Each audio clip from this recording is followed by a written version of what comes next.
Tapos, meron na nga ding example si Google ng ad. Ganyan kagaling si very proactive siya. So, again, hindi ko din susundan yung binigay niya, hindi ko susundan lahat ng ads na binigay niya kasi meron na din kasi tayo na ginawa. Yan. So, final URL. Final URL, ito yung saan mo dadalhin. Lalakihan ko lang Tara.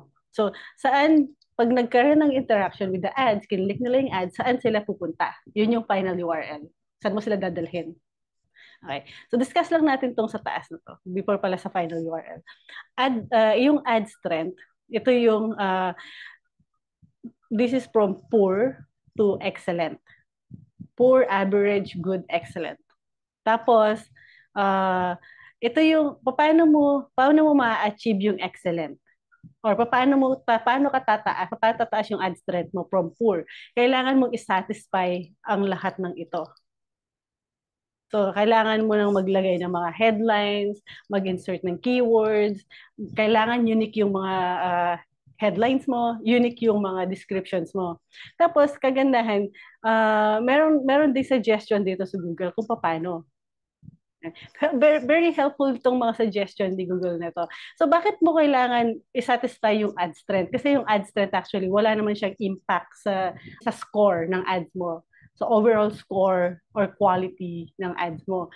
The reason na isa-satisfy mo yung ad strength kasi you wanna satisfy yung algorithm. Kung poor siya, ibig sabihin yan is dililimit mo yung algorithm na i-optimize yung ads mo para ipakita niya. So, kung bibigyan mo siya isa-satisfy mo siya, na excellent siya, so parang sinasatisfy mo lahat ng parameters or lahat ng requirements ng algorithm para you're setting yung ads mo para sa success. Pero, wala siyang bearing sa ad rank mo, sa ad position mo, or sa quality score. Ang purpose niya, satisfy yung algorithm para mag-benefit ka dun na-satisfy mo siya, mas malaki yung chance ng ad mo maging successful kasi nakukuha mo yung full potential. So, balik din sa final URL, discuss lang din natin bago tayo pumunta sa technicalities, bago na natin lagay yung mga ads. So, ito yung preview para makita mo ano yung itsura ng ads mo. Share ko lang, may mga client, mga malalaking client, no? Mga enterprise client. Sinasubmit din to for approval.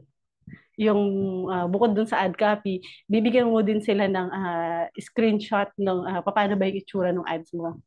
Then, so may mga control dito.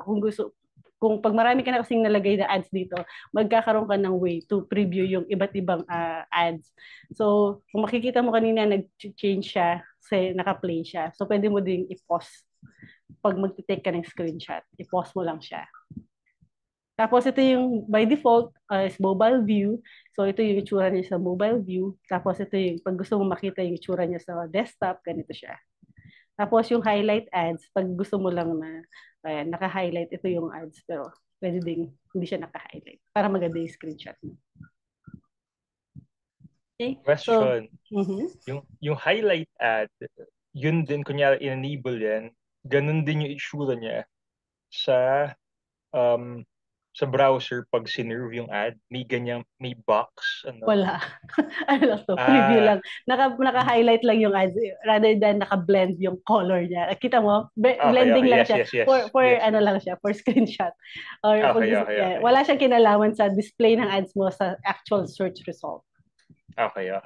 Thank you. Yan. Good question. Okay, so dito na tayo sa actual ads. Display path. Anong purpose ng display path? So yung display path, meron kang character limit na 0 to 15, maximum of 15 characters.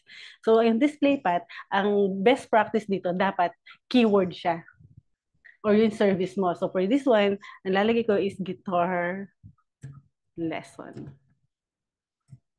Yan. So, kung yan, makikita niya is, ito yung URL, tapos natin, ito yun, guitar/lesson. Ito yan, ito yung display path ko, guitar/lesson. Or pwede ko din gawing guitar lesson Philippines. And So, meron akong, yung display path ko, mag-update siya ng Guitar Lesson Philippines. Ayan. So, ganyan siya lilitaw sa browser. So, nakakatulong siya, di ba? Agad alam na, okay, so this is a guitar lesson sa Philippines.